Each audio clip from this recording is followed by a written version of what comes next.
أعوذ بالله من الشيطان الرجيم. بسم الله الرحمن الرحيم.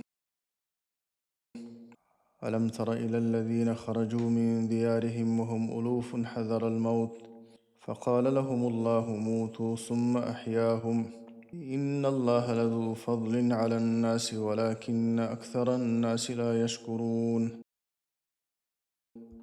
ألم ترى آيتان دي مخاطبة يعني تني بوها إلى الذين خرجوا من ديارهم آیتان دلی هو کسانانو ته یعنی د هغو کسانانو په حالت باندې ته نه یې پوه خرجو من دیارهم چې ووتل د خپلو کورونو نه وهم الوف په داسې حال کې چې هغه په زرګونو کسان وو حذر الموت د مرګ د ویرې نه چې دا بني اسرائیلو کې یو قوم و چې الله تعالی د دوی په منطقه باندې طاعون راولېږه نو دوی د طاعون نه وتښتېده دشتې ته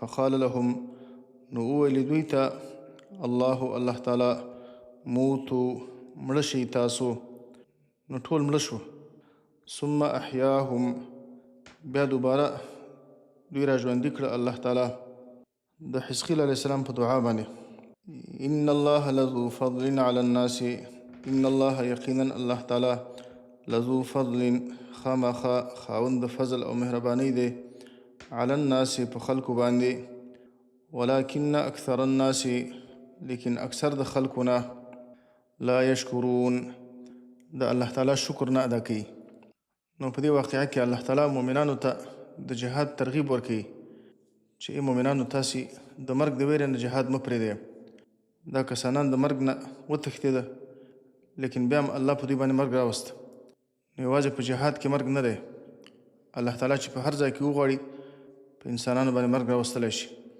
نو ځکه الله وروسته د جهاد د قتال امر کوي وقاتلوا فی سبیل الله وقاتلوا او تاسې قتال وکړه او جهاد وکړه فی سبیل الله په لاره د الله تعالی کې د الله د کلمې د اوچتولو دپاره واعلموا او تاسې پوه شئ په دې خبره باندې ان الله چې یقینا الله تعالی سمیع ډېر ښه اورېدونکی دی ستاسو د ټولو خبرو علیم الله تعالی عالم دی ستاسې په احوالو او ستاسې په کارونو باندې نو الله به اجازه درکړي من ذا الذي يقرض الله قرضا حسنا من ذا الذي څوک دی هغه کس یقرض الله چې قرض ورکړي الله تعالی ته یعنې د الله په لاره کې انفاق وکړي قرضا حسنا قرض حسن یعنې د الله په لاره کې په اخلاص باندې او یوازې د الله د رضا دپاره انفاق وکړي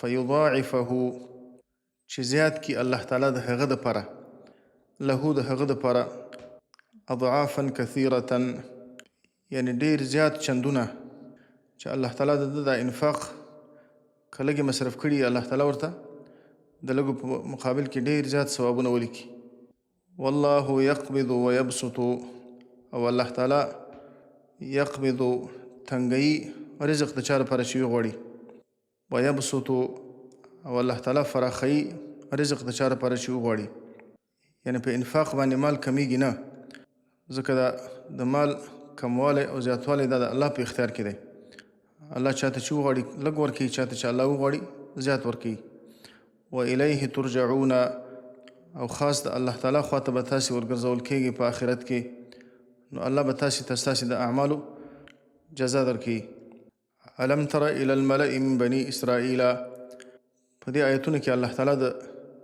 بني اسرائیلو بله واقعه ذکر کوي او په دې واقعه کې هم الله تعالی د جهاد ترغیب ورکوي او د جهاد ځینې شرایط الله ذکر کوي او د دې واقعي حاصل و خلاصه دا ده چې تاسې د کموالي د وجې نه د قلت د وجې نه جهاد مه پرېږدئ ځکه ډېر کله ته لږو خلکو ته الله تعالی په ډېرو خلکو باندې غلبه ورکوي الم تره آیت نه دي لیدلي الى الملأ من بني اسرائیل الى الملأ یوې ډلې ته من بني اسرائیل د بني اسرائیلو نه یعنې ته د دې خلکو په حالت باندې خبر نه من بعد موسی وروسته د وفات موسی علیه السلام نه یعنې د دې خلکو د قصې ته متوجه شه اذ قالوا لنبي لهم اذ قالو کله چې وویل دوی لنبي یو پیغمبر ته لهم د دوی دپاره چې هغه پیغمبر الله دوی ته رالیږلی و چې هغه شمویل علیه السلام و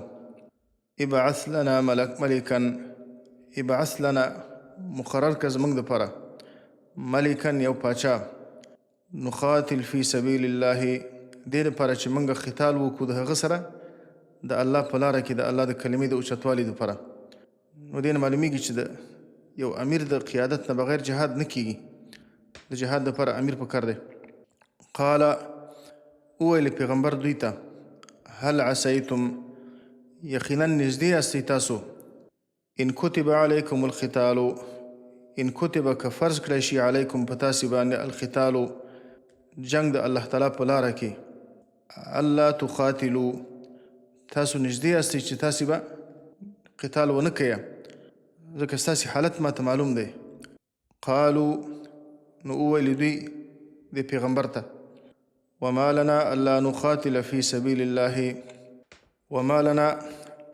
او څه شي زموږ دپاره یعنې څه مانع دی زموږ دپاره الله نقاتل چې موږ به قتال ونه کړو فی سبیل الله په لاره د الله تعالی کې ولې به موږ د الله په لاره کې قتال نه کوو سره د دې نه چې د قتال اسباب موجود دي بخت نصر الله تعالی په دوی باندې مسلط کړی و د دوی ښځې د دوی ماشومان یې نیولي وو بندیان کړي وو د دوی وطن یې ځینې نیولی و نو د قتال اسباب موجود دي چې موږ د خپل وطن د بیرته نیولو دپاره او د خپلو بچیانو د ازادولو دپاره باید قتال وکړو وما لنا او څه شوي دي زموږ دپاره یا څه مانع دی زموږ دپاره الله نقاتل چې موږ به قتال نه کوو فی سبیل الله په لاره د الله تعالی کې یو سبب خدا دی چې دا قتال زموږ د الله د کلمې د اوچتولو دپاره دی او بل وقد اخرجنا من دیارنا و ابنائنا او ایستل شوي یو موږ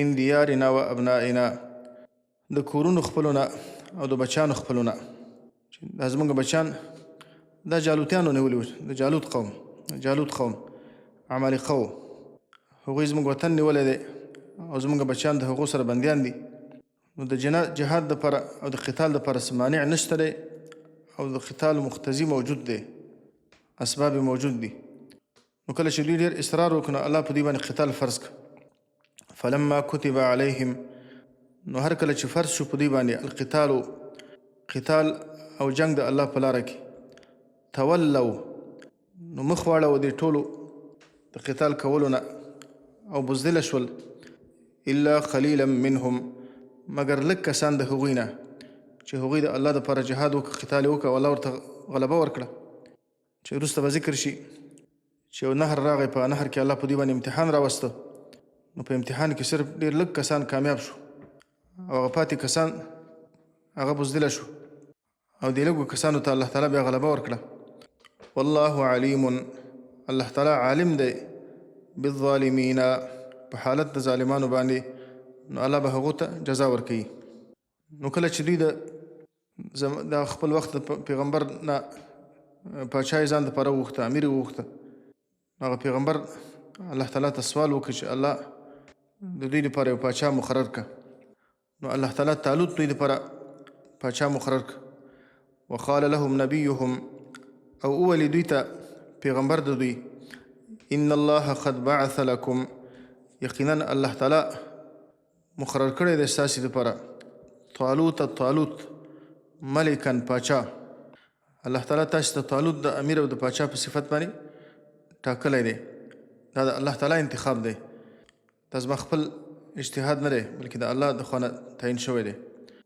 قالوا انا یکون له الملک علینا بني اسرائیل همیشه داسې بدبخته خلک وو او په هره خبره کې به اعتراض کوو نو دا سره د دې نه چې د الله د خوا نه انتخاب شوی نو په ده باندې دوی اعتراض شروع قالوا وویل دوی انا یکونو څرنګه به شي له د ده دپاره الملک علینا پاچایي په موږ باندې دی څنګه په موږ باندې پاچا کېدلی شي ونحن احق بالملک منه سره د دې نه چې موږ ډېر حقداره یو بالملک د پادشاهي منه هغه په نسبت باندې ځکه بني اسرائیلو کې دوه سلسلې وې یوه د نبوت سلسله وه او بله د پادشاهي سلسله وه.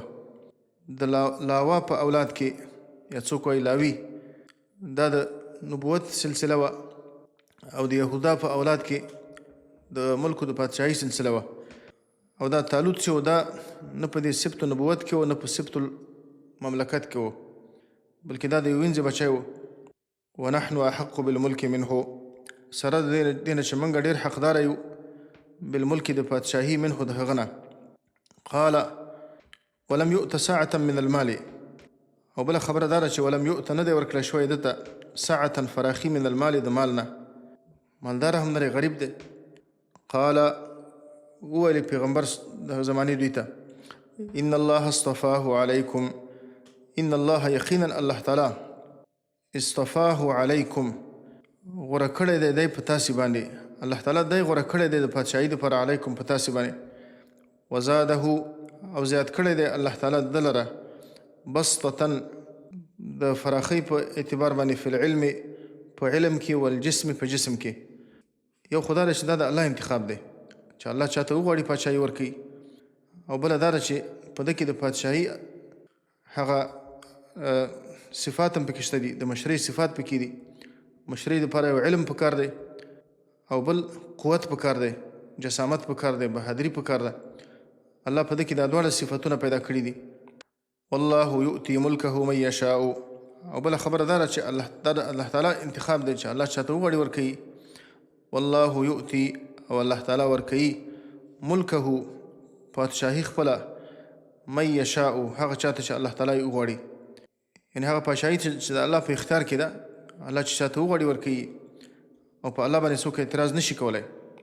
والله واسع الله تعالی چې د فراخه دی فضل د هغه، علیم الله تعالی عالم دی په هغه چا باندې چې هغه د پادشاهي او د مشرۍ اهل دی. وقال لهم نبیهم اوس وروسته دې بل آیت کې الله تعالی دا خبره ذکر کوي چې د پادشاه د دې طالوت یو کرامت دوی ته ښکاره یوه نښه د پادشاهي الله تعالی ده ته ورکړه چې کوم تابوت چې عمالقه و ستاسې نه وړی و هغه تابوت ور ده په واسطه باندې تاسو ته بیرته واپس شي. وقال لهم نبیهم او وویل دوی ته پیغمبر د دوی هر کله چې دوی یوه نښه ځینې طلب کړه چې د ده د پادشاهي دپاره یوه نښه موږ ته پکار ده، نو هغه ورته وویلې ان آیة ملکه یقینا نښه د پادشاهي د هغه چې دی د الله د خوا نه انتخاب شوی دی هغه دا ده ان یأتیکم التابوتو چې را به شي تاسې ته هغه تابوت او صندوق، هغه صندوق چې په هغه کې تورات و، فیه سکینة من ربکم هغه صندوق چې په هغه کې سکینه وه من ربکم ستاسې د رب د طرف نه. سکینه معنه هغه شی چې هغه د زړونو د سکون دپاره د اطمینان دپاره یو سبب دی، هغه شی چې په هغه باندې زړونه سکون او اطمینان پیدا کوي، چې دې نه مراد د الله تعالی کتاب دی چې تورات په دې کې و. وبقیة مما ترک آل موسی وبقیة او صفات آثار مما ترک آل موسی د هغو آثارو نه چې پرېښي دي آل د موسی علیه السلام و آل هارون او آل د هارون علیه السلام، یعنې خپله موسی او هارون علیه السلام چې کوم آثار پرېښي دي د موسی علیه السلام او د هارون علیه السلام هغه پاتې آثار به په دې کې چې دې نه راجحه قول دا ده چې مراد ځینې د موسی علیه السلام همسا ده او د موسی علیه السلام پڼې ځینې مراد دي او د هارون علیه السلام عمامه مراد ده د هغه لونګۍ چې دا به تاسې ته راوړي، دا به په دې صندوق کې چې دا د انبیا علیهم الصلاة والسلام تبرکات دي، د انبیا علیهم الصلاة والسلام لباسونه د هغو سره چې د هر شي تعلق وي په هغه کې الله تعالی خیر و برکت اچولی. تحمله الملائکه په داسې حال کې به دا تابوت تاسو ته راشي، تحمله الملائکه چې حمل کوي به دغه تابوت لره الملائکة ملائکه، یعنې راوړي به ملائکه به یې راوړي، دا به په خارق العاده شکل باندې ملائکه به یې راوړي لکه همداسې وشوله. ان فی ذلک یقینا په دې کار کې لآیة لکم خامخا نښه ده ستاسو دپاره په پادشاهي د دې طالوت باندې چې دی د الله د خوا نه انتخاب شوی دی. ان کنتم مؤمنین که تاسو یاستئ مؤمنان نو همداسې وشوه، ملایکه همداسې په هوا کې دا تابوت راوړ، دا صندوق یې راوړ او د طالوت مخې ته یې کېښوده، نو دوی دا خبره تسلیم کړه چې سید طالوت زموږ پادشاه دی. فلما فصل طالوت بالجنود فلما فصل نو کله چې اوته طالوت بالجنود سره د لښکر خپلنا سره د لښکر نه اوته روان شو د جهاد دپاره. قال ان الله مبتليكم بنهر قال اولی طالوت خپل لښکر ته ان الله یقینا الله تعالی مبتليكم امتحان کوونکی دی په تاسې باندې بنهر په یو نهر باندې. تاسې به تږي یاستئ مخې ته به یو نهر راشي نو الله به تاسې په دې باندې امتحانوي. فمن شرب منه فمن هغه څوک شربه چې اوبه یې وڅښلې منه د دې نهر نه فلیس مني نو هغه زما نه دی، هغه زما سره نه ملګری کېږي. ومن لم يطعمه او هغه چا چې اوبه یې ونه څښلې فانه مني نو هغه زما د ملګرو نه دی. الا من اغترف غرفة مگر هغه څوک اغترف چې را اخلي غرفة یو ورغوی بیده په خپل لاس باندې، که داسې یو ورغوی اوبه په لاس باندې را اخلي او دا څکي نو په دې کې مشکل نشته دی. فشربوا منه نو اوبه وڅښلې دوی منه د دې نهر نه الا قلیلا منهم مگر ډېرو لږو کسانو د دوی نه چې هغه اوبه ونه څښلې، چې دا 314 کسان و په تعداد د اصحاب البدر باندې. د بدر په غزا کې د صحابه او تعداد هم 314 کسان و، نو دا هم تقریبا دغونه کسان و. دا نور ټول په امتحان کې ناکام شو، صرف دغه لږ کسان کامیاب شو. فلما جاوزه نو کله چې تیر شو طالوت د دې نهر نه هو په خپله طالوت والذین آمنوا معه او هغه کسانان چې ایمان راوړی و معه د ده سره ان هغه کسان چې واقعي مؤمنان و. قالو وویل هغو کسانانو چې هغه په دې امتحان کې ناکام شوه، دا کومو کسانو چې اوبه وڅښلې لا طاقت لنا نشته دی طاقت زموږ دپاره اليوم نن ورځ بجالوت د جالوت د مقابلې و جنوده او د جالوت د لښکرو د مقابلې. موږ د جالوت او د لښکرو د جالوت د لښکرو مقابله نشو کولی ځکه موږ تعداد هم کم دی، د هغو تعداد زیات دی.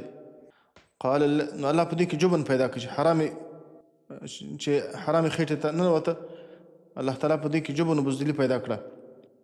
قال الذین وویل هغو کسانانو یظنون چې هغو دا یقین درلوده انهم ملاقو الله چې یقینا هغوی مخامخ کیدونکي دي د الله تعالی سره. کم من فئة قلیلة ډیر کرته من فئة قلیلة یوه ډله قلیلة لږ، یوه داسې ډله چې د تعداد په لحاظ باندې تعداد کمی غلبت غالبه شوې ده او غالبه کیږي فئة کثیرة په داسې ډله باندې چې تعداد زیات دي باذن الله د الله تعالی په ارادې باندې او د الله په مرسته باندې. ځکه دا فتح او غلبه خو په تعداد او په قوت باندې نه ده، دا خو د الله تعالی په مدد باندې ده. والله مع الصابرین او الله تعالی سره د صبر کوونکو نه دی، یعنې د الله تعالی مرسته د الله مدد د صبر کوونکو سره دی.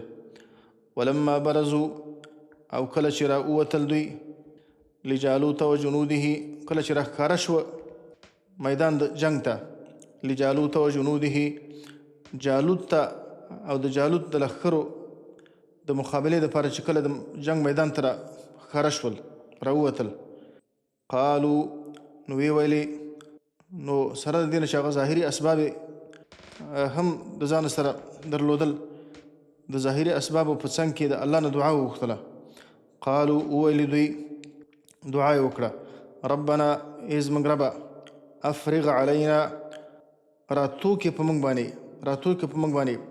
لکه د اوبو په شان راووری په موږ باندې صبرا صبر وثبت اقدامنا او کلک کې زموږ قدمونه وانصرنا علی القوم الکافرین او مدد وکړي زموږ په مقابل د قوم کافر کې د کافرانو مقابل کې زموږ مدد وکړي. دعا یې وکړه.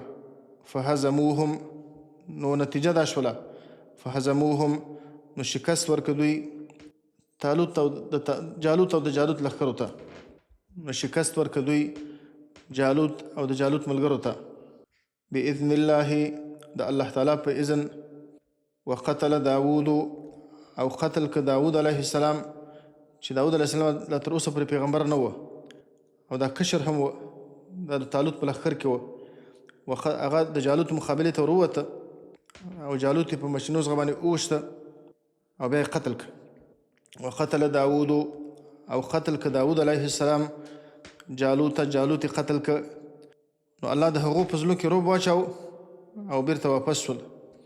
وآتاه الله او ورک الله تعالی داود علیه السلام ته وآتاه او ورک داود علیه السلام ته الله تعالی الملک پادشاهي. د طالوت نه وروسته الله تعالی پادشاهي داود علیه السلام ته ورکړه. والحکمت او حکمت ورته ورکړه، الله ورته پیغمبري ورکړه. وروسته د دې نه چې شمیل علیه السلام وفات شو، طالوت وفات شو، نو دا پیغمبري او نبوت دواړه الله تعالی دته ورکړه. مخکې به پیغمبر جدا و او پاچا به جدا و. دا اول کس و چې الله تعالی دته پیغمبري ورکړه او پاچاهي ورته الله ورکړه. وعلمه او تعلیم ورکړه الله تعالی دته مما یشاء د هغه څه چې الله تعالی غوښتل. زغرې به یې جوړولې، د مرغانو په خبرو باندې به پوهېده، نور ډېر شیان ورته الله تعالی وروښودل. ولولا دفع الله الناس، اوس په آخر کې الله تعالی د قتال او د الله په لاره کې د جهاد حکمت الله بیانوي چې جهاد دې لپاره کېږي چې د ځمکې نه فساد ختم شي. ولولا دفع الله او که چېرته نه وای دفع کول د الله تعالی الناس خلق لرا بعضهم بعض خلق لرا ببعض په بعض نورو سره، که الله تعالی کافران و مشرکان د مؤمنانو په واسطه باندې د هغو دفاع نه کولی، د هغو مخه یې نه نیولی، لفسدت الارض، نو خامخا فاسده شوې به دا ځمکه، یعنې ځمکه به د فساد نه ډکه شوې وه، ځکه مشرکان و کافران به غالبه شوي وو. مسلمانان به یې قتل کول، د مسلمانانو جوماتونه د الله تعالی د عبادت ځایونه دا به ورانول او هر قسم ګناهونه به عام شوي وای. ولکن الله، لیکن الله تعالی جهاد مقرر کړی دی او دا جهاد د الله تعالی فضل دی. ولکن الله، لیکن الله تعالی ذو فضل، خاوند مهربانی دی، علی العالمین، په مخلوقاتو خپل باندې، نو ځکه الله تعالی جهاد فرض کړی دی. تلک آیات الله، اوس الله تعالی په دې اخر کې د رسول الله صلی الله علیه وسلم صدق ذکر کوي چې دغه کوم واقعات چې ذکر شو دا د دې خبرې دلیل دی چې ته د الله پیغمبر یې، ځکه ته په دغه وخت کې موجود نه وې، نو ته چې دا بیانوي دا د دې خبرې دلیل دی چې تا ته الله وحي کوي. تلک آیات الله، دغه آیتونه د الله تعالی دي، نتلوها علیک چې موږ یې بیانوو تا ته ای محمد صلی الله علیه وسلم بالحق، په حق سره، د حق د بیان دپاره او په رښتیا سره یې تا ته بیانوو. وانک لمن المرسلین، او یقینا خامخا ته د پیغمبرانو د ډلې نه یې، دا د دې خبرې دلیل دی چې ته د الله پیغمبر یې. تلک الرسل فضلنا بعضهم على بعض، اوس الله مخکې د پیغمبرانو ذکر وکړه د آیت کې، اوس الله دا خبره کوي چې د پیغمبرانو په منځ کې ټول پیغمبران یو رقم نه دي، په یو مرتبه کې نه دي، بلکې الله بعضو ته بعضو باندې فضیلت ورکړی. تلک الرسل، دغه پیغمبران، فضلنا غوروالی ورکړی دی موږ، بعضهم بعضو د هغو ته، علی بعض په بعضې نورو باندې. د ټولو پیغمبرانو درجات یو رقم نه دي، بلکې بعضو ته ما په بعضو باندې الله فرمایي چې فضیلت ورکړی دی. مختلف قسم فضایل الله ورکړي دي. منهم، بعضې د دې پیغمبرانو نه، من هغه څوک دي کلم الله چې خبرې کړي دي الله تعالی د هغو سره، لکه موسی علیه السلام، محمد رسول الله، آدم علیه السلام. ورفع بعضهم، او پورته کړي دي الله تعالی بعضې د پیغمبرانو په نورو باندې درجات، د ډېرو درجو په اعتبار باندې، چې دینه مراد محمد رسول الله صلی الله علیه وسلم دی، چې په نورو پیغمبرانو باندې الله تعالی د ډېرو درجاتو په اعتبار باندې هغه ته اوچتوالی ورکړی. وآتینا، او ورکړي دي موږ عیسی ابن مریم، عیسی زوی د مریم ته، البینات، ښکاره معجزې. وایدناه، او ما مضبوطوالی ورکړی و د عیسی علیه السلام ته، او تایید مې کړی و د هغه بروح القدس، په هغه روح پاک سره چې جبریل علیه السلام دی. جبریل علیه السلام به ورسره ګرځېده او د هغه حفاظت به یې کاوه.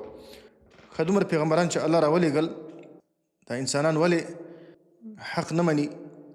نو الله فرمایي چې الله تعالی حکمت په همدې کې دی چې الله مجبوراً څوک دې ته نه مجبوره کوي چې خامخا دې ټول مؤمنان شي، بلکې الله انسانانو ته اختیار ورکړی دی. ولو شاء الله، او که چېرته اراده کړې وای الله تعالی د ټولو خلکو د هدایت اراده که الله کړې وای، نو دا ټول خلک به الله مؤمنان کړي وای او د خلکو منځ کې به اختلافات او جنګونه به نه وو. مقتتل الذین من بعدهم، نو جنګونه به نه وو کړي په خپل منځ کې. الذین من بعدهم، هغه کسانان چې وروسته د پیغمبرانو نه وو، چې دا دومره پیغمبران الله راولېږل، نو که الله غوښتلي وای دا ټول خلک به په ایمان باندې راجمع کړي وای. من بعد ما جاءتهم البینات، وروسته د دې نه چې راغله دوی ته البینات، د الله د خوا نه ښکاره معجزات واضح احکام، لیکن داسې ونه شوله. ولکن اختلفوا، لیکن د خلکو اختلاف وکړه. څنګه اختلاف وکړه؟ فمنهم من آمن، نو ځینې د خلکو داسې و من آمن، هغه څوک چې ایمان یې راوړ. ومنهم من کفر، او ځینې د خلکو نه هغه و چې کفر یې وکړه. نو خلکو کې اختلاف پیدا شو، نو د اختلاف د وجې نه ټکر پیدا کېږي، جنګونه پیدا کېږي. ولو شاء الله ما اقتتلوا، که چېرته اراده کړې وای الله تعالی، نو د خلکو به په خپل مابین کې جنګونه نه وای کړي. ولکن الله، لیکن الله تعالی یفعل کوي ما یرید، هغه چې الله تعالی اراده کوي. او د الله اراده په دې باندې ده چې الله د بندګانو باندې امتحان کوي. نو ځکه الله تعالی ټولو ته اختیار ورکړی دی چې هر څوک په خپله خوښه باندې څوک کفر انتخابوي او څوک ایمان انتخابوي. مجبوراً الله تعالی په زور څوک نه مؤمنان کوي، بلکې الله انسانانو ته اختیار ورکړي. ألم تر إلى الذين خرجوا من ديارهم وهم ألوف حذر الموت. د دین وروسته الله تعالی دوه واقعات ذکر کوي، او په دې دوه واقعاتو کې د دې تعلق د قتال فی سبیل الله سره دی. ځکه مخکې د قتال ذکر الله تعالی وکړه، اوس په دې دوه واقعاتو کې الله تعالی ترغیب الی القتال ورکوي چې تاسې د الله په لاره کې قتال وکړئ. د اولې واقعي مقصد دا دی چې تاسې دا فکر مه کوئ که موږ د الله په لاره کې قتال وکړو، جهاد وکړو، چې په جهاد کې به موږ مړه شو. ځکه مرګ دا په نیټې باندې دی. انسان د مرګ نشي بچ کېدلی. که تاسې په جهاد کې یاستئ او که په کور کې یاستئ، که په هر ځای کې یاستئ چې الله ستاسې دپاره ستاسې د مرګ اراده وکړي، نو په هېڅ ځای کې تاسې د الله نه بچ کېدلی نه شئ. او مرګ په جهاد باندې نه دی، په هر ځای کې انسان اوسېږي چې الله یې د مرګ اراده وکړي، نو مرګ ورباندې راتلی شي. او د دې بلې واقعي مقصد دا دی چې تاسې د قلت د وجې نه، د کموالي د وجې نه د جهاد نه مو بزدله کېږئ. ځکه ډېر کله ته الله تعالی یوه د کم تعداد والا ډله الله تعالی په ډېرو کسانو باندې غالبه کوي. لکه دغه د طالوت لښکر چې الله تعالی د جالوت د لښکر مقابل کې غالبه که. الم تر الى الذين خرجوا من ديارهم، الم تر آیا تا نه دي لیدلي الى الذين خرجوا من ديارهم، د هغو کسانو ته خرجوا من ديارهم چې ووتل د خپلو کورونو نه. الم تر مقصد دا دی چې ته دې خبرې ته متوجه شه. آیا ته په دې خبره باندې پوه نه یې، په دې قصه باندې پوه نه یې؟ نو که نه یې پوه، دا قصه تا ته زه بیانوم او دې قصې ته متوجه شه. الذين خرجوا من ديارهم، هغه کسانانو ته خرجوا من ديارهم چې ووتل دوی د خپلو کورونو نه. چې دا بني اسرائیلو کې یو قوم الله تعالی په دوی باندې وبا راوستله، په دوی باندې طاعون راغی. نو دا کسان د خپلو کورونه ووتل، او د دې لپاره ووتل چې د طاعون نه بچ شي، داسې یوه دښتې ته ووتل. نو الله تعالی دوه ملایک راولېږل، یو په یو طرف کې بل په بل طرف کې، او دې دواړو چغه ویستله. الله ورته وویل چې تاسې چغه وباسئ. نو د ملایکو په چغې باندې دوی مړه شول، دا ټول مړه شوه. بیا حزقیل علیه السلام د الله پیغمبر و، دا په دوی باندې تیر شو. او حزقیل علیه السلام د الله تعالی نه دعا وغوښتله، ایتها العظام البالیه، دعا یې وغوښتله د الله تعالی نه چې الله تعالی ژوندي کړي. نو الله د دعا قبوله کړه. الله ورته امر وکړه چې داسې ووایي چې ایتها العظام البالیه ان الله یأمرک ان تجتمعي هغو اډوکو چې هغه ورسته شوي دي. الله تاسې ته امر کوي چې تاسې راجمع شئ. نو هغه اډوکې راجمع شو او الله تعالی بیرته دوی ژوندي کړه. دغه واقعه الله تعالی ذکر کوي. نو په دې واقعې کې خو یو دلیل دی په دې باندې چې په بحث بعد الموت باندې په دې سوره بقره کې الله تعالی 15 واقعات ذکر کړي دي چې دې کې دلیل دی په بحث بعد الموت باندې. 2 واقعات مخکې ذکر شو، دا درېیمه واقعه ده، او وروسته بیا 2 واقعې نورې راځي. الذين خرجوا من ديارهم، هغه کسانان چې ووتل د خپلو کورونو نه، وهم الوف، په داسې حال کې چې هغه په زرګونو کسان وه. یعنې په دې زرګونو کسانو کې دومره هوښیار سړی نه و چې دوی ته ویلي وای چې تاسې خو د مرګ نشي بچ کېدلی. الله چې په هر ځای کې تاسې باندې د مرګ فیصله وکړي، تاسې باندې مرګ راوستلی شي، نو دوی د مرګ وتښتېدل. فقال لهم الله، نو وویل دوی ته الله تعالی موتو، مړه شئ تاسو. نو مړه شوه. ثم احیاهم، بیا دوباره الله تعالی ژوندي کړه. نو دې کې خو یو د بحث بعد الموت دلیل دی. هغه ذات چې دغه انسانان یې دوباره ژوندي کړه، هغه کولی شي چې دا ټول انسانان دوباره ژوندي کړي. د بحث بعد الموت او د مرګ نه وروسته د ژوند دلیل دی چې الله تعالی به د انسانان را ژوندي کوي. او بل په دې آیت کې دلیل دی په دې خبره باندې. حافظ ابن کثیر رحمت الله علیه فرمایي چې کما ان الحذر لا یغني من القدر، لکه څنګه چې احتیاط که انسان احتیاط وکړي، دا د انسان د الله د تقدیر نشي بچ کولی. د تقدیر مقابل کې د انسان تدبیر دا فایده نه ورکوي. نو همدارنګه که څوک د جهاد نه تښتي، نو د مرګ ځان نشي بچ کولی، بلکې کومه نیټه باندې چې الله انسان ته مرګ لیکلی دی، انسان ته به مرګ رسیږي. لکه وروسته الله تعالی په سورة آل عمران کې هم دا خبره ذکر کړې. منافقانو باره کې الله فرمایي الذين قالوا لإخوانهم وقعدوا لو أطاعونا ما قتلوا قل فادرؤوا عن أنفسكم الموت إن كنتم صادقين. هغه کسانان چې منافقان چې د خپل ورونو باره کې ویلي، کوم ورونه چې د احد په جهاد کې په جنګ کې شهیدان شو، لو اطاعونا ما قتلوا، دوی خپله د جهاد نه ناست دي، د هغو باره کې دا خبره کوله که زموږ خبره یې منلې وای او په کورونو کې پاتې شوي وای، نو دوی به نه قتل کېدل. نو الله فرمایي چې فادرؤوا عن انفسکم الموت ان کنتم صادقین، که ستاسې دا خبر رښتیا نو تاسې د خپل ځان نه مرګ دفع کړئ. او الله فرمایي چې اینما تکونوا یدرککم الموت ولو کنتم فی بروج مشیده، تاسې چې په هر ځای کې یاستئ مرګ به تاسې لاندې کوي، اگر چې تاسې په محکمو برجونو کې اوسېږئ. قل ان الموت الذي تفرون منه فانه ملاقیکم. ای پیغمبره دې خلکو ته وفرمایه یقینا هغه مرګ چې تاسې د هغه نه تېښته کوئ، فانه ملاقیکم، هغه تاسې سره مخامخ کېدونکی دی، تاسې د هغه نه بچ کېږئ نه. د خالد بن ولید رضی الله عنه باره کې راغلی دي، هغه چې کله وفات کېده نو هغه دا خبره وکړه چې زه په دومره جنګونو کې مې برخه اخیستې ده، فلاني جنګ کې او زما په دې بدن کې داسې ځای نشته دی الا وفيه رمیة او طعنة او ضربه، مګر دا دی چې یا په هغه باندې غشه لګېدلی دی، یا د نیزې ګزار ورباندې شوی دی، یا د تورې ګزار ورباندې شوی دی. وها انا ذا اموت على فراشي كما يموت البعير. او زما دا ارزو ده الله تعالی نه چې زه دې شهید شم د الله په لاره کې، لیکن زه لکه د اوښ په شان په خپله بستره باندې مړ کېږم. فلا نامت اعین الجبناء، نو د دې بزدله خلکو سترګې دې ویدې نه شي، آرام دې ونه ویني. نو دې کې مقصد دا دی چې یوازې په جهاد کې مرګ نه دی، انسان باندې چې هر وخت کې الله د مرګ فیصله وکړي مرګ راتلی شي ورباندې. او بل په دې آیت کې دې خبرې ته اشاره ده چې لکه حدیث کې هم راغلی دي د تعاون د ویرې نه به انسان تېښته نه کوي. حدیث کې راغلی اذا سمعتم به بارض فلا تقدموا علیه، کله چې د تعاون باره کې تاسې واورئ چې په یوه ځمکه کې تعاون واقع شوی دی نو تاسې هغه ځمکې ته مه ورځئ.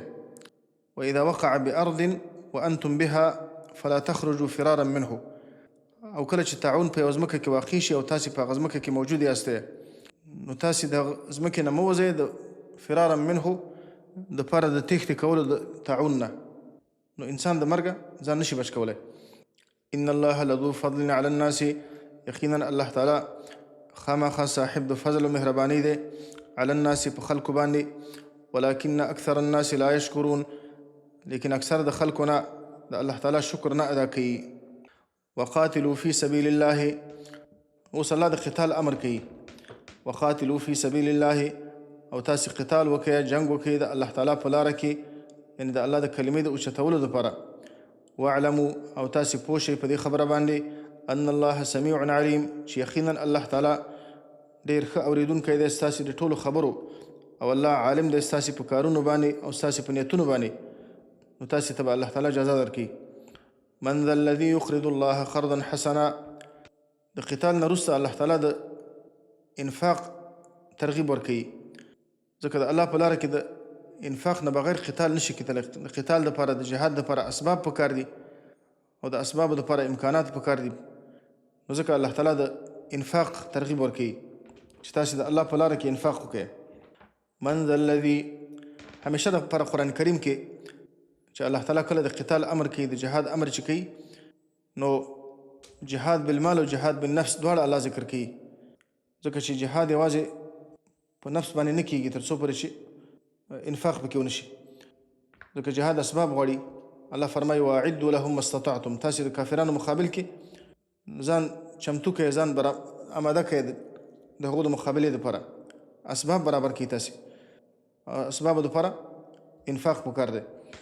من ذا الذي، څوک دی هغه کس، یقرض الله چې قرض ورکړي الله تعالی ته، قرضا حسنا، قرض حسن، چې الله ته قرض ورکړي، یعنی د الله دپاره انفاق وکړي، د الله په لاره کې د الله دپاره انفاق وکړي.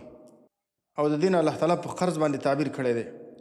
په قرض باندې تعبیر ځکه کړی دی، دا کوم مال چې ته الله تعالی ته ورکوي، نو یو څوک چې چاته قرض ورکړي نو خامخا قرض بیرته ورکوي، نو الله تا ته خامخا د دې عوض درکوي.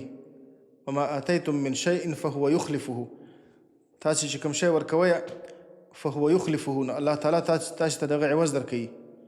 نو داسې یو ذات ته، بیا داسې ذات ته چې هغه غني ذات دی او هغه په خپله وعده باندې خامخا وفا کوي، داسې یو چاته قرض ورکول نو دا خامخا عوض ورکوي.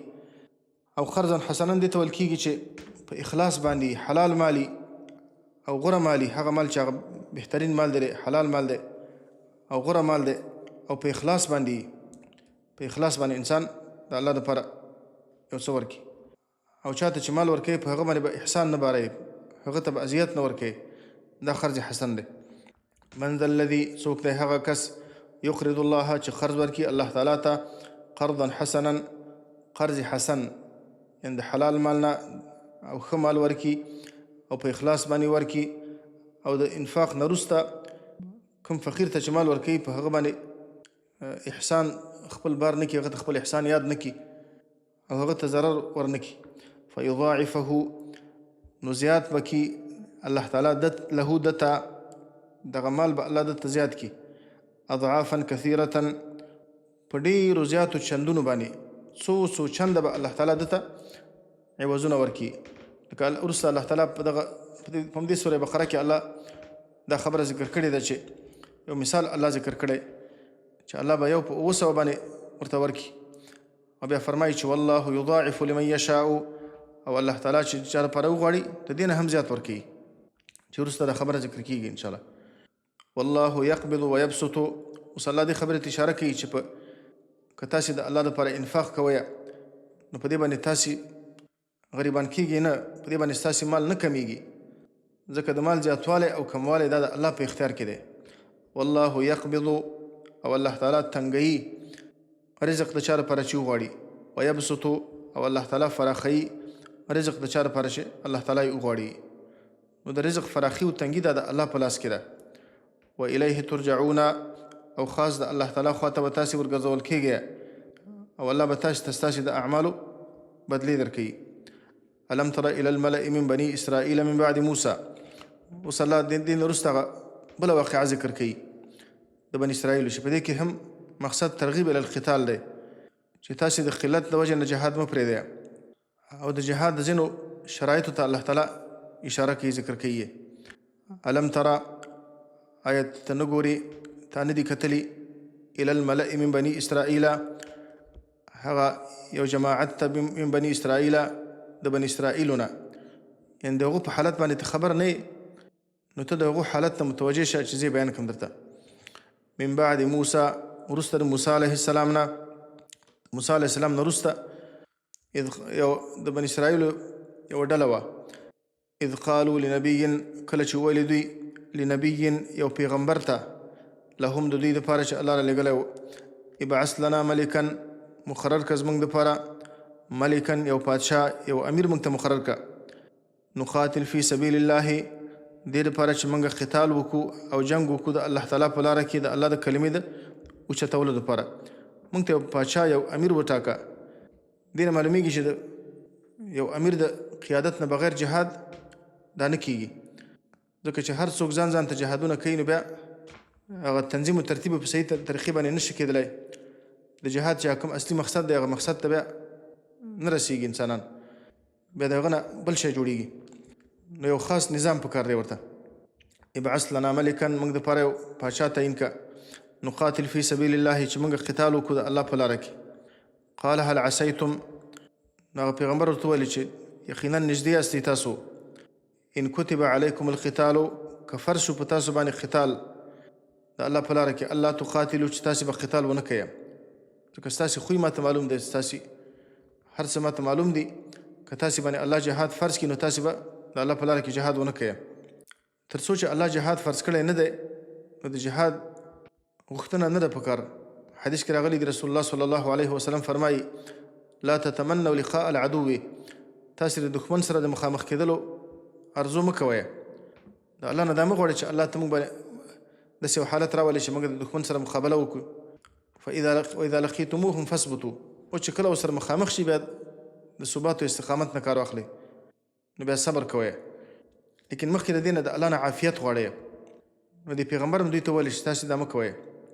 قالوا وما لنا الا الا نقاتل في سبيل الله وویل دوی وما لنا او څه وجه د زموږ دپاره یا څه مانع دی زموږ دپاره الله نقاتل فی سبیل الله چې موږ به قتال نه کوو د الله تعالی په لاره کې. ولې به یې نه کوو سره د دې نه چې د قتال اسباب موجود دي او کوم مانع نشته دی. اسباب یې دا دي وقد اخرجنا من دیارنا و ابنائنا او یقینا ایستل شوي یو موږ من دیارنا د خپلو کورونو نه و ابنائنا او د خپلو زامنو نه. زموږ وطن رانه کفارو نیولی دی عمالقو نیولی دی او زموږ بچیان د هغو سره بندیان دي. نو دا د دې خبرې تقاضا کوي چې موږ خپل وطن هم د هغو نه ازاد کړو او د خپل بچیان د هغو نه ازاد کړو. نو کله چې دوی اصرار وکړو الله په دوی باندې قتال فرض کړ. فلما کتب علیهم نو کله چې فرض شو په دوی باندې قتال او جهاد د الله په لاره کې تولوا نو وګرځېدل دوی مخې واړو د قتال کولو نه. بزدلي پکې پیدا شوه. الا قلیلا منهم مګر ډېر لږ کسان د هغوی نه یوازې هغه کسانان چې په نهر باندې تیر شول او د نهر نه اوبه ونه څښلې. والله علیم بالظالمین او الله تعالی عالم دی بالظالمین په حال د ظالمانو باندې نو الله به هغو ته جزا ورکړي. وقال لهم نبیهم نو کله چې جهاد ور باندې الله فرض کړ نو شمیل علیه السلام د پیغمبر د الله نه دا غوښتنه وکړه چې الله دوی ته پاشا مقرر کړي. وقال لهم نبیهم نو الله ورته طالوت وټاکه. وقال لهم نبیهم او ویل دوی ته پیغمبر د دوی ان الله قد بعث لكم طالوت ملکا یقینا الله تعالی مقرر کړی دی ستاسو دپاره طالوت ملکا پاچا. قالوا انا يكون له الملك علينا قالوا ویل دوی انا يكون له الملك علينا څنګه به وي له د ده دپاره الملک پادشاهي علینا په موږ باندې دی څنګه کېدلی شي چې موږ پاچا شي. ونحن احق بالملک منه سره د دې نه چې موږ زیات حقداره یو بالملک د پادشاهي منه د هغه په نسبت باندې. او دا اعتراض یې ځکه وکړه یو خو دا دی چې بن اسرائیلو کې دوه سبته وو یو د پیغمبرۍ سبت و او یو د پادشاهي سبت و. یو خاندان د پیغمبرۍ و بل خاندان د نبوت و. د لاوی په اولاد کې پیغمبران الله را لیږل او د یهودا په اولاد کې پادشاهي او حکومت و. نو دی چې په یو طرف کې هم نه و بلکې دا یو غلام و د وینځې بچی و او بل غریب و. نو ځکه دا اعتراض یې وکړه. نو دې نه معلومیږي چې د الله تعالی په خبره باندې اعتراض کول دا د یهودانو صفت دی چې الله یو خبره وکړه الله رسول یو خبره وکړه نو هغې ته تسلیمېدل پکار دي. د ایمان تقاضا دا ده انما كان قول المؤمنين اذا دعوا الى الله ورسوله ليحكم بينهم ان يقولوا سمعنا واطعنا. د مؤمن صفت بدای چې کله د الله او د الله د رسول خبرې ته دعوت شي چې الله او رسول د دوی منځ کې فیصله وکړي ان یقولوا سمعنا واطعنا، بس دا خبره به کوي چې موږ واورېدله او دا خبره م ومنله، په هغه کې به چونو چرا نه کوي. نو د الله د خبرې په مقابل کې چونو چرا کول دا د یهودیانو صفت دی. عقل جنګي کول، خپل عقل، خپل طبیعت، خپل خواهش او خپل رسم و رواج یا د بل چا خبره هغه د الله او د الله د رسول په خبرې باندې مخکې کول دا د یهودیانو ته صفت دی. قالو نو دوی دا اعتراض وکړه ولم یؤت ساعة من المال، څنګه به دی په موږ باندې پاچا شي سره د دې نه چې نه دی ورکړی شوی ده ته ساعة من المال، فراخي د مال، دی غریب دی، موږ مالداره یو. قال وویل د پیغمبر شمیل علیه السلام ان الله اصطفاه علیکم، یقینا الله تعالی غوره کړی دی علیکم په تاسې باندې. الله تعالی دی د پاچاهۍ دپاره غوره کړی دی، انتخاب کړی دی، دا د الله انتخاب دی، دا زما خپله شخصي خبره نه ده.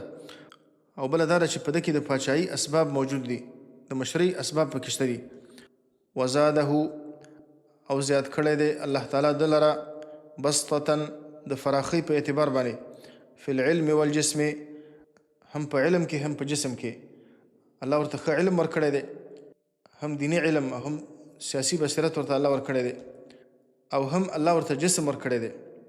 هم جسم دا معنی چې الله ورته جسامت ورکړی دی، قوت ورکړی دی، شجاعت الله ورته ورکړی دی. د مشر دپاره دا دوه صفته پکار دي. په دې کې اشاره دی خبرې ته چې یو خو د جهاد دپاره امیر پکار دی، او په امیر کې باید دا صفات موجود دي چې هغه عالمي، هم په شریعت باندې عالمي، او هم سیاسي بصیرت ولري، او هم جسامت پکې، مضبوط سړی او بهادر او شجاع انساني. دا دواړه صفات به په امیر کې. د دې وجه نه خلافت کې یو شرط دا دی چې په اعضاو کې به عیب نه وي. نو دلته الله وایي چې علم ورته الله ورکړی دی، جسم ورته الله ورکړی دی، او کله چې کار نه اهلو ته وسپارل شي همیشه دپاره مشکلات چې پیدا کېږي. د دې وجه دا چې کار نه اهلو ته سپارل کېږي. که کار اهل ته وسپارل شي نو هېڅ وخت کې نتیجه خرابه نه وي. والله یؤتي ملکه من یشاء، او بله خبره دا ده، او الله تعالی دا د الله تقسیم دی. والله یؤتي ملکه، او الله تعالی ورکوي پاچاهي خپله، یعنې هغه پاچاهي چې هغه د الله په اختیار کې ده. دې مقصد دا نه دی چې د اسمانونو د ځمکې پاچاهي دا ټوله ورکوي، نه، هغه پاچاهي چې د الله په اختیار کې ده هغه الله ورکوي. من یشاء، هغه چاته چې الله تعالی د چا باره کې وغواړي. دا د الله خوښه ده چې چاته ورکوي، چاته نه ورکوي، او په الله باندې څوک اعتراض نشي کولی. والله واسع علیم، او الله تعالی چې دی فراخه دی، فضل د هغه، او الله عالم دی. الله په دې باندې پوهېږي چې څوک د دې پاچاهۍ دپاره اهل دی او څوک یې اهل نه دی. وقال لهم نبیهم، نو دې بني اسرائیلو د پیغمبر نه د یوې نښې مطالبه وکړه چې د ده د پیغمبرۍ دپاره به څه نښه وي. نو الله تعالی دغه نښه او دا کرامت یې طالوت ته ورک، یو خاص کرامت ورته الله تعالی ورک. وقال لهم نبیهم، او وویل دوی ته پیغمبر د دوی ان آیة ملکه، یقینا نښه د پاچاهي د هغه علیکم په تاسې باندې دا به وي ان یأتیکم التابوت، چې را به شي تاسې ته تابوت، هغه تابوت چې هغه عمالقه و ستاسې نه اخیستی و. فیه سکینة من ربکم، چې په هغه کې سکینه ده، یعنې هغه شی دی چې هغه د زړه د سکون او د اطمینان دپاره سبب دی. من ربکم، ستاسې د رب د طرف نه، چې دې نه مراد الله تعالی کتاب دی. د الله تعالی په کتاب کې سکون او اطمینان دی. لکه حدیث کې راغلی چې مجتمع قوم فی بیت من بیوت الله یتلون کتاب الله ویتدارسونه بینهم الا نزلت علیهم السکینه. کم کسانان چې د الله تعالی په یو کور کې راجمع کېږي او د الله تعالی کتاب لولي، د الله د کتاب تدریس کوي، نو الله به په هغو باندې سکینه نازلوي. د الله د کتاب سره د انسان په زړه باندې الله سکینه نازلوي، الله انسان ته سکون و اطمینان ورکوي. او حدیث کې راغلی تلک السکینة تنزلت بالقرآن، دا هغه سکینه ده چې د قرآن کریم په وجه باندې الله نازل کړې ده.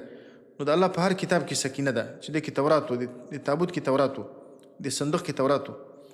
وبقیة مما ترک آل موسی، او صفات آثار و مما د هغو آثارونه ترک آل موسی چې پرې ایښي دي آل د موسی و آل هارون او آل د هارون علیه السلام بعضې آثار و چې هغه د موسی علیه السلام نه د هارون علیه السلام نه پاتې وو. د دې نه صحیح خبره ده چې مراد د موسی علیه السلام همسا مراد ده، د موسی علیه السلام پڼې مراد دي ځینې، او د هارون علیه السلام عمامه او لونګۍ مراد ده ځینې، چې دا به په دې کې موجود دي. همیشه چې به کله دوی جنګونه کول نو دغه تابوت به د ځان سره نقل کاوه او د دې تابوت په وجه به الله تعالی دوی ته غلبه ورکوله. بیا دا تابوت ځینې عمالقه ونیوه. نو دا پیغمبر د بني اسرائیل ته وویل چې د ده د پیغمبرۍ نښه به دا چې دغه تابوت به بیرته تاسو ته راشي. تحمله الملائکه، دا به په داسې حال به کې راشي تحمله چې حمل کوي به دغه تابوت الملائکة ملائکه. نو عبدالله بن عباس وایي چې ملائکه راغله او دا تابوت د ځمکې او د اسمان په منځ کې همداسې راوړ تر دې پورې چې د تالوت مخې ته کېښوده او خلک ورته کتلې. نو دا د شمویل علیه السلام دپاره، دا د هغه دپاره یا د شمعون دپاره، یا شمعون یا شمویل دواړه راغلي، دا د هغه دپاره معجزه وه او دا د تالوت دپاره کرامت وه چې الله دوی ته ښکاره کړه. ان فی ذلک لآیة، یقینا په دې کار کې د دغه تابوت پر راتللو کې چې ملایکه یې راوړي لآیة لکم خامخا نښه ده ستاسو دپاره، نښه ده د شمویل یا د شمعون علیه السلام په پیغمبرۍ باندې او په پاچاهۍ د تالوت باندې. لکم ستاسو دپاره ان کنتم مؤمنین، که تاسو یاستئ مؤمنان. دلته وبقیة مما ترک آل موسی، صفات آثار به د موسی علیه السلام او د هارون علیه السلامي. د پیغمبرانو آثارو کې الله برکت اچولی دی. د پیغمبرانو آثار دا مبارک آثار دي، په هغو باندې هغه د برکت لپاره استعمالول، خو برکت د الله نه ګڼل. نو دا د قرآن و حدیث نه ثابته خبره ده چې د پیغمبرانو په آثارو کې، د پیغمبرانو په لباسونو کې، د پیغمبرانو علیهم السلام سره چې د هر شي تعلق په دې شرط باندې چې دا یقیني ثابته شي چې دا د پیغمبر اثر دی، نو په هغه کې الله خیر و برکت اچولی. د رسول الله صلی الله علیه وسلم چپن دا د عایشه رضی الله عنها سره وه. اسما رضی الله عنها وایي چې دا د عایشه رضی الله عنها سره وه تر دې پورې چې هغه وفات شوله. نو کله چې هغه وفات شوله، مسلم کې حدیث دی، هغه وایي چې بیا ما واخیستله او دا اوس پورې ما سره ده، دا به رسول الله صلی الله علیه وسلم اغوستله. فنحن نغسلها للمرضى یستشفى بها، وایي موږ دا د مریضانو دپاره مینځو او بیا په دې باندې استشفا کوو. هغه اوبه د شفا دپاره مریضان څکي، الله په هغو باندې شفا ورکوي. دارنګه د پیغمبر صلی الله علیه وسلم څلوېښتان د ام سلمه رضی الله عنها سره وو، نو هغه به یې په اوبو کې اچول، که مریض چې به هغه مریض ته به ورکولې هغه اوبه، الله به هغه ته شفا ورکوله. نو د پیغمبرانو په آثارو کې برکت شته دی. د یوسف علیه السلام کمیس، هغه چې کله یعقوب علیه السلام ته چې کله ورسېده، د یعقوب علیه السلام په مخ باندې چې کله واچاو نو فرتد بصیره، نو الله تعالی هغه بنا الله هغه ته بینایي ورکړه. نو دا د پیغمبرانو په آثارو کې برکت دی. خو لیکن برکت به د الله د خوا نه، خپله د آثار هېڅ هم نشي کولی. برکت والا الله تعالی دی، برکت والا ذات الله دی. لکه حدیث کې راغلی دی رسول الله صلی الله علیه وسلم به خپلو ملګرو صحابو ته به ویل چې حي علی الطهور المبارک، حي علی الطهور المبارک والبرکة من الله. بخاري کې حدیث دی. تاسې راشئ دغه مبارک طهور د الله د پیغمبر د ګوتو نه به اوبه تللې، اوبه به څڅېدلې او د هغه نه به صحابه کرام به اودس کوو. نو دغه مبارکه اوبو ته راشئ. والبرکة من الله، لیکن برکت د الله د طرفه دی. دا برکت زما د خوا نه دی، زه هېڅ هم نشم کولی، برکت د الله د طرفه دی. او د پیغمبرانو په آثارو باندې د بل چا آثار نشي قیاس کېدلی. د پیغمبرانو آثار نه دي پاتې، رسول الله صلی الله علیه وسلم په آثارو کې شی نه دي پاتې. دا بعضې خلک چې هر ځای کې موی مبارک جوړ کړی دی، یا د پیغمبر اسلام چپن ده یا نور شیان دي، دا هسې خوشې خبرې دي. د پیغمبر صلی الله علیه وسلم آثار دا نه دي پاتې، دا ثابته نه ده دا خبره چې هر ځای کې موی مبارک دی. نو که دا ثابته شي، یقینا په صحیح سند باندې ثابته شي چې دا د الله د پیغمبر اثر دی، نو د الله د پیغمبر په اثارو کې الله برکت اچولی دی. او د پیغمبرانو په اثار باندې د بل چا اثار نشي قیاس کېدلی. د الله د پیغمبر نه وروسته ابوبکر صدیق و، عمر فاروق و، نور صحابه و، هغه یقینا د الله تعالی اولیاء و، لیکن د هغو په اثارو باندې چا تبرک نه دی کړی. نو د دې وجه نه د پیغمبر دا خاص د پیغمبرانو خصوصیت دی ځکه چې هغه معصوم و او په معصوم باندې غیر معصوم انسان نشي قیاس کېدلی. إن في ذلك لآية لكم إن كنتم مؤمنين فلما فصل طالوت بالجنود قال إن الله مبتليكم بنهر. فلما فصل نو کله چې دوی دا تسلیم کړه چې طالوت زمونږ مشر دی، طالوت د جهاد لپاره روان شو. فلما فصل نو کله چې ووته او جدا شو د خپلې آبادۍ د منطقې نه، طالوت بالجنود سره د خپلو لښکرو نه د جالوت د مقابلې لپاره روان شو. قال إن الله مبتليكم بنهر. نو طالوت خپلو لښکرو ته وویلې، دا پیغمبر ورته وویلې چې دوی ته دا خبره وکړه. پیغمبر ته الله وحي کړې وه چې دا ورته ووایي چې الله تاسې باندې امتحان راولي، تاسې به تږي میاستئ، ګرمي به هم سخته وي، لیکن تاسې به اوبه نه څښئ. قال إن الله مبتليكم بنهر. نو وویلې طالوت دوی ته یقینا الله تعالی امتحان کوونکی دی په تاسې باندې، بنهرن په یو نهر باندې، دا نهر د اردن د فلسطین منځ کې و. فمن شرب منه. نو هغه چا چې اوبه یې وڅښلې د نهر نه، فلیس مني. نو هغه زما د ملګرو نه دی، ابه ما سره ملګرتیا نه کوي، ما سره به نه ځي. ومن لم يطعمه. او هغه چا چې اوبه یې ونه څښلې د دې نهر نه، فإنه مني. نو هغه به زما د ملګرو نه وي، هغه به ما سره جهاد ته ځي. إلا من اغترف غرفة.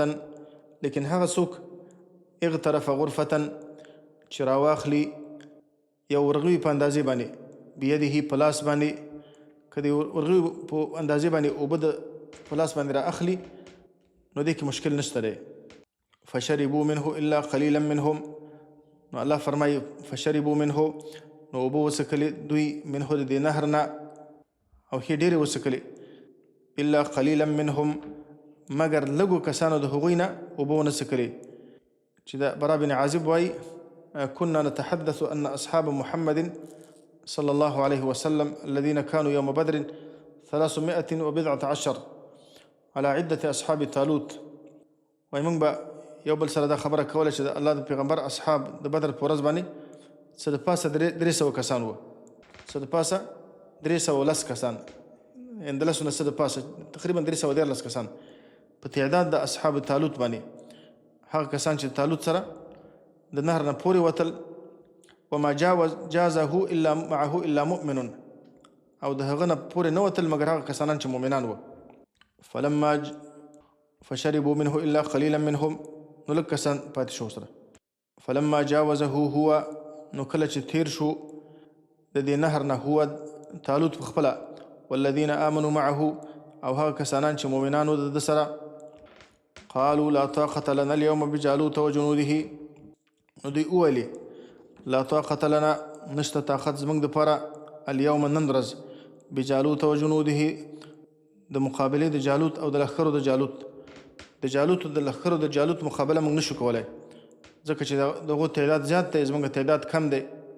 نو دوی ته خپل علماو نیکانو خلکو هغور ته تشجیع ورکړه او د هغو زړه مضبوط کړه چې الله موږ سره د نصرت وعده کړې ده او د الله وعدې حق دي، او د فتح او غلبه چې ده په کثرت د عدد باندې نه ده، انو په اسبابو باندې ده، بلکې فتح ده د الله د طرفه ده.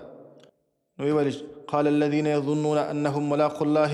ویل هغو کسانانو انهم ملاقو الله چې هغه مخامخ کېدونکي دي د الله تعالی سره. یظنون چې هغوی دا یقین ساته انهم ملاقو الله چې هغوی مخامخ کېدونکي دي د الله تعالی سره.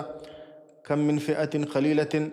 ډېر کرته یو لږ ډله غلبت فئة کثیرة غالبه کېږي په یو بله ډله باندې چې هغه د تعداد په لحاظ باندې ډېره ده. بإذن الله د الله تعالی په اذن باندې، د الله په مرسته او مدد باندې. والله مع الصابرین. او الله تعالی سره د صبر کوونکو نه دی، د الله مدد او د الله نصرت د صبر کوونکو سره دی. نو ډېر کرته یو لږ ډله الله تعالی په ډېرو باندې غالبه کوي.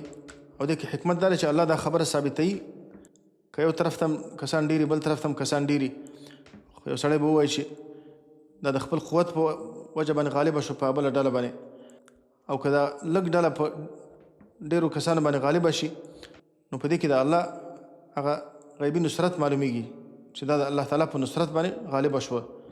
او داسې ډېره پېښه شوې ده په بدر کې د صحابه کرامو تعداد 314 کسان و او د کافرانو تعداد 1000 کسان و. هغو سره امکانات هم زیات و، لیکن الله صحابه ته غلبه ورکړه. په غزوه موته کې د مسلمانانو تعداد 3000 کسان و او د کافرانو تعداد 2 لکه کسان و. نو الله تعالی دغه 3000 کسانو ته د 2 لکه کسانو په مقابل کې غلبه ورکړه. په یرموک کې د مسلمانانو تعداد 3600 کسانو، 3000 کسانو، مسلمانان 2 لکه کسانو. داسې همیشه دپاره تاریخ کې داسې ډېرې پېښې شوي دي چې الله تعالی یوې لږې ډلې ته په داسې کسانو باندې چې تعداد یې زیات و الله ورته غلبه ورکړې ده. والله مع الصابرین، او الله تعالی سره د صبر کوونکو نه دی. اصل مقصد د دې واقعي دغه خبره ده چې په قلت او په کثرت باندې فتح او غلبه نه ده، غلبه د الله تعالی په نصرت باندې ده. ان ینصرکم الله فلا غالب لکم، که الله ستاسې مدد وکړي نو هېڅوک تاسې باندې غالبه کېدلی نه شي. وان یخذلکم فمن ذا الذي ینصرکم من بعده، او که الله تعالی ستاسې مدد پرېږدي، تاسې یوازې پرېږدي، الله د سره مدد ونه کړي، د الله نه وروسته څوک داسې شته چې هغه تاسو سره مدد وکړی شي. ولما برزوا لجالوت وجنوده، او کله چې راووتل دوی او راښکاره شول لجالوت وجنوده، جالوت ته او وجنوده او لښکرو د جالوت ته، یعنې د هغو د جنګ دپاره راښکاره شو، راووتل میدان ته. قالوا ربنا افرغ علینا صبرا، نو دوی د الله نه دعا وغوښتله، یعنې د ظاهري اسبابو په څنګ کې د الله نه دعا هم وغوښتله. دې نه معلومیږي چې مسلمان به یوازې په اسبابو باندې اعتماد نه کوي، یوازې دعا باندې هم نه کېږي، یوازې په اسبابو هم نه کېږي. اصل توکل دا ده چې انسان کوم ظاهري اسباب چې د هغو نه استفاده وکړي، لیکن په اسبابو باندې اعتماد ونه کړي، اعتماد په الله تعالی باندې او دعاګانې د الله نه وغواړي. قالوا ویل دوی ربنا، ای ربه زموږ، افرغ علینا، راتوکې په موږ باندې لکه د اوبو په شان، لکه د باران د اوبو په شان، راتوکې په موږ باندې صبرا، صبر، یعنې صبر، د صبر باران په موږ باندې وکړي داسې. وثبت اقدامنا، او ثابت کې قدمونه زموږ، مضبوط کې زموږ قدمونه. وانصرنا علی، یعنې زموږ زړه مضبوط کې، قدم هم مضبوط کې. لکه د انسان زړه چې کله مضبوطي نو قدم هم مضبوطي، په زړه کې چې کله ویره او ترس بیا د انسان قدم نه ټینګېږي. وانصرنا علی القوم الکافرین، او مدد وکړي زموږ په مقابل د قوم کافرانو کې. فهزموهم باذن الله، الله د جنگ نتیجه ذکر کوي. فهزموهم، نو شکست ورکړه دوی ته. فهزمو، نو شکست ورکړه دغه طالوت او د طالوت ملګرو، د جالوت ته او د جالوت لښکر ته، باذن الله، په اذن د الله تعالی سره، د الله په اذن او د الله په ارادې باندې، د الله په مرسته باندې. وقتل داود جالوت، او قتل که داود علیه السلام جالوت لره. داود علیه السلام په دې وخت کې د الله پیغمبر نه دی، او د داود علیه السلام عمر هم کم په دې وخت کې. جالوت چې کله راووته، جالوت ته څوک مخې ته نه ورتلل. داود علیه السلام چې ورووته نو جالوت د هغه پورې مسخرې وکړې، وایي زه به تا قتل کړم او ستا غوښې به لیوان به یې وخوري، مرغان به یې وخوري، داسې تمسخر ورباندې وکړه. داود علیه السلام سره مچینوزغه وه، یوه تیږه راواخیستله، مچینوزغه کې واچوله او جالوت یې په دې تندي باندې ووشته. هغه مکمل په زغرو کې پټ و، صرف دا تندی لوچ و. نو هغه چې کله ولګېده پرېوته، بیا ورغی په توره باندې د هغه نه سر کټ کړ. وقتل داود، نو کله چې هغه قتل شو نو الله تعالی د جالوت په لښکرو کې شکست واچاوه، نو هغوی وتښتېده. نو طالوت او د طالوت ملګري ورپسې شوه او ډېر کسان یې ځینې قتل کړل. وقتل داود جالوت، او قتل که داود علیه السلام جالوت لره. وآتاه الله الملک والحکمة، او ورکړه الله تعالی داود علیه السلام ته الملک، پاچاهي، والحکمة، او حکمت، د دې نه مراد نبوت او پیغمبري ده. د شمویل یا د شمعون علیه السلام د وفات نه وروسته او د طالوت د وفات نه وروسته الله تعالی دته پیغمبري هم ورکړه، الله ورته پاچاهي هم ورکړه. او دا اول کس و چې الله په ده کې پیغمبري او پاچاهي دواړه راجمع کړه. نو ځکه یهودو د هغوی مقابل کې حسد کاوه، نو یهود د داود علیه السلام باره کې، د سلیمان علیه السلام باره کې به نامناسبې خبرې کولې، هغو سره به دښمني کوله. وعلمه مما یشاء، او تعلیم ورکړه الله تعالی دته مما یشاء، د هغه څه چې الله تعالی غوښتل. زغرې به یې جوړولې، د مرغانو په خبرو باندې پوهېده، د فیصلو علم ورته الله تعالی ورکړی و. الله ډېر کمالات پکې راجمع کړي وو. داود علیه السلام د الله تعالی ډېر عبادت کاوه. زبور به یې په ډېر لږ وخت کې ختماوه. الله ورته ښایسته اواز ورکړی و. او یوه ورځ به یې روژه نیوله، بله ورځ به بوزه و. او دا شپه به یې نیمایي شپه به یې خوب کاوه، بیا به یې سلس د شپې د الله بندګي او عبادت به یې کاوه، بیا په آخري سدس کې به بیا وده کېده. نو سره د دې نه چې پاچاهي مور په غاړه وه، کارونه یې هم زیات وه، لیکن د الله تعالی ډېر زیات عبادت یې کاوه او د خپل لاس نه یې خوراک کاوه. زغرې به یې جوړولې او خرڅولې به یې د دې خوراک یې د خپل لاس نه کاوه. ولولا دفع الله الناس بعضهم ببعض. اوس الله په دې جمله کې د قتال او د جهاد فی سبیل الله حکمت ذکر کوي چې دا جهاد الله د دې لپاره فرض کړی دی چې د ځمکې نه فساد ختم شي. ولولا دفع الله الناس، او که چېرته نه وای دفع کول د الله تعالی الناس خلکو لره بعضهم ببعض، بعضې خلک په بعضې خلکو نورو باندې، که الله تعالی کافران او مشرکان په مؤمنانو باندې نه دفع کولی، د هغو دفاع یې نه کولی، لفسدت الارض، نو خامخا فاسده شوې به ځمکه. په دې ځمکه کې به مشرکان او کافران غالبه شوي وای، مسلمانان به قتل کول، د مسلمانانو جماعتونه، د مسلمانانو د عبادت ځایونه به ورانول. لکه وروسته سورة حج کې الله فرمایي چې لهدمت صوامع وبیع وصلوات ومساجد یذکر فیها اسم الله کثیرا.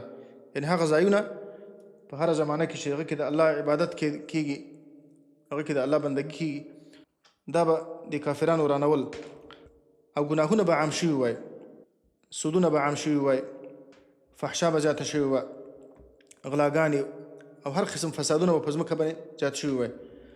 لیکن د جهاد د برکته فسادونه ختمیږي. جهاد چې واقعا په صحیح معنا کې وشي او په هغه شرایطو باندې چې قرآن او حدیث کې کوم شرایط ذکر شوي دي، که په هغه شرایطو باندې جهاد وشي، نو جهاد دا د الله رحمت دی، دا د الله فضل دی په ټولو انسانانو باندې. لکه دلته الله ذکر کوي د جهاد په وجه باندې فساد ختمیږي. جهاد فساد نه دی، بلکې جهاد فساد ختموي. ولكن الله، نو که چېرته داسې نه وای دا ځمکه به فساد نیولې وه. ولكن الله، لیکن الله تعالی ذو فضل، د فضل او د مهرباني والا دی، علی العالمین، په مخلوقاتو باندې. نو الله په دې خپل بندګانو باندې فضل کړی دی چې جهاد یې فرض کړی دی د فساد د ازالې دپاره. تلک آیات الله نتلوها علیک بالحق. اوس الله په دې آخر کې د پیغمبر صلی الله علیه وسلم صدق ذکر کوي چې ته د الله پیغمبر یې. دا واقعات چې ته بیانوي دا د دې خبرې دلیل دی چې ته د الله پیغمبر یې. تلک آیات الله، دا آیتونه د الله تعالی دی، نتلوها علیکا، چې لولو یې موږ په تا باندې، تلاوت کوو یې موږ په تا باندې، بیانوو یې موږ په تا باندې، بالحق، په حق سره، په رښتیا سره، او د حق د بیان دپاره. وانک لمن المرسلین، او یقینا خامخا ته د الله د پیغمبرانو نه یې. یعنې دا د دې خبرې دلیل دی چې ته د الله پیغمبر یې، چې الله تا ته د دې خبرو وحي کوي. تلک الرسل فضلنا بعضهم على بعض. اوس الله په دې آیت کې د پیغمبرانو منځ کې د تفاضل خبره ذکر کوي چې پیغمبران ټول په یوه درجه کې نه دي. د الله د پیغمبرانو منځ کې درجې فرق کوي. تلک الرسل، دغه پیغمبران چې مخکې ذکر شو، فضلنا بعضهم على بعض، فضیلت غوروالی ورکړی موږ بعضو د هغوی لره علی بعض، په بعضو نورو باندې. یعنې د پیغمبرانو ټولو درجات یو نه دي، بلکې درجات فرق کوي. منهم من کلم الله، بیا د فضیلت مختلف اشکال دي، مختلف صورتونه دي. منهم من کلم الله، بعضې د دې پیغمبرانو نه هغه دي کلم الله چې خبرې کړي دي ورسره الله تعالی، لکه موسی علیه السلام، محمد رسول الله صلی الله علیه وسلم، آدم علیه السلام. د دې پیغمبرانو باره کې دا ثابته ده چې الله هغو سره خبرې کړي دي. ورفع بعضهم درجات، او پورته کړي دي الله تعالی بعضې د پیغمبرانو نه درجات، د ډېرو درجو په اعتبار باندې. د دې نه مراد خو یا اولو العزم پیغمبران دي چې هغه 5 پیغمبران دي: نوح علیه السلام، ابراهیم علیه السلام، موسی علیه السلام، عیسی علیه السلام، او محمد رسول الله صلی الله علیه وسلم. یا دا مراد دي، یا اکثر مفسرین وایي چې دې نه مراد محمد رسول الله صلی الله علیه وسلم دی. لیکن الله تعالی په بعضهم سره ذکر کړی د دې لپاره چې کنایتن چې یو شی ذکر شي نو دې کې زیات فضیلت دغه ته اشاره ده. ورفع بعضهم او پورته کړي دي الله تعالی بعضې د هغوی نه چې هغه محمد رسول الله دی درجات د ډېرو درجو په اعتبار باندې. نو دا پیغمبر الله تعالی ډېر اوچت پیغمبر ګرځولی دی. دې کې اشاره دې خبرې ته ده. نو تاسې د دې پیغمبر قدر وکړئ، د دې پیغمبر مقام و مرتبه تاسې وپېژنئ، تاسې د خپل پیغمبر مقام و مرتبه وپېژنئ چې الله په ټولو پیغمبرانو کې هغه ته غوروالی ورکړی دی، فضیلت یې ورکړی دی. نو تاسې د ده د خبرې په مقابل کې د هېچ چا خبره مه مخکې کوئ. کله چې الله دونه لوی پیغمبر تاسې ته رالیږلی دی نو تاسې د هغه قدر وکړئ، د هغه د خبرې په مقابل کې، د هغه د سنتو مقابل کې د هېچ چا خبرې ته غوروالی مه ورکوئ. وآتینا عیسی ابن مریم البینات، وآتینا ورکړي دي موږ عیسی زوی د مریم ته البینات ښکاره ښکاره معجزې چې مړي به ژوندي کول د الله تعالی په اذن باندې. د فیس مرض والا باندې چې به یې لاس راکش کړه الله به هغه ته شفا ورکړه. د مور نه چې به یو څوک ړوند پیدا شوی و په هغه چې به یې لاس راکش کړه د الله په اذن باندې به هغه ته الله بینا سترګې ورکړي. داسې نور معجزات.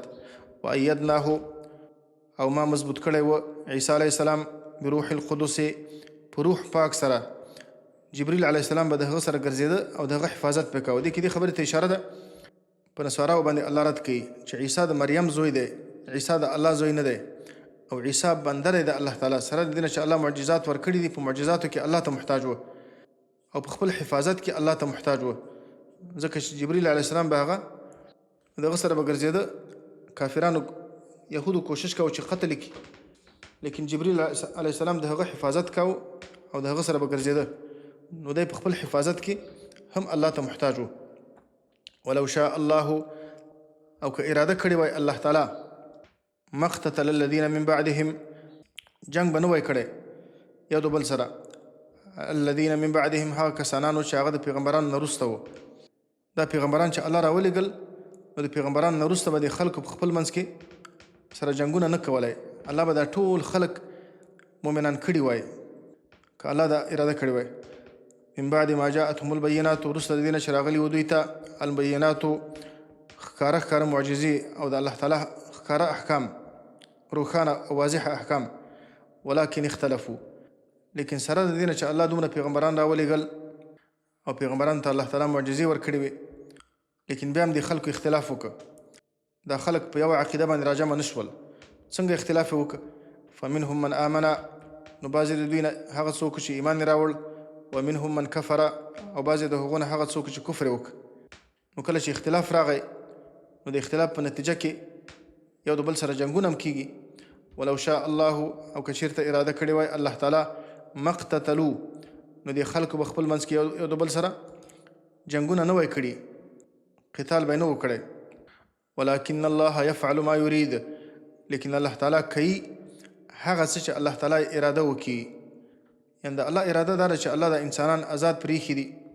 ځکه الله په دې بندګانو باندې امتحان کوي. د امتحان شکل به دا وي چې الله هر چا ته اختیار ورکړي. فمن شاء فلیؤمن ومن شاء فلیکفر. د چا چې خوښ ایمان دې راوړي، د چا چې خوښ په خپل رغبت دې کفر وکړي. لیکن د کافرانو دپاره الله تعالی عذاب تیار کړی دی. نو د الله سنت دا دی چې الله د انسانان آزاد پرېږدي.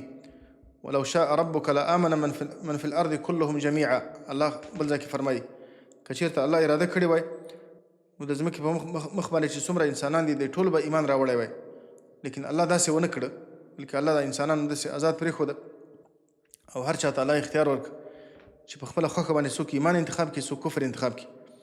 مؤمنانو ته الله تعالی جنت ورکړي، کافرانو ته الله عذاب ورکړي. ولکن الله یفعل ما یرید، لیکن الله تعالی کوي هغه څه چې الله تعالی اراده وکړي. وصلی الله وسلم وبارک علی نبینا محمد وعلى آله وأصحابه أجمعين.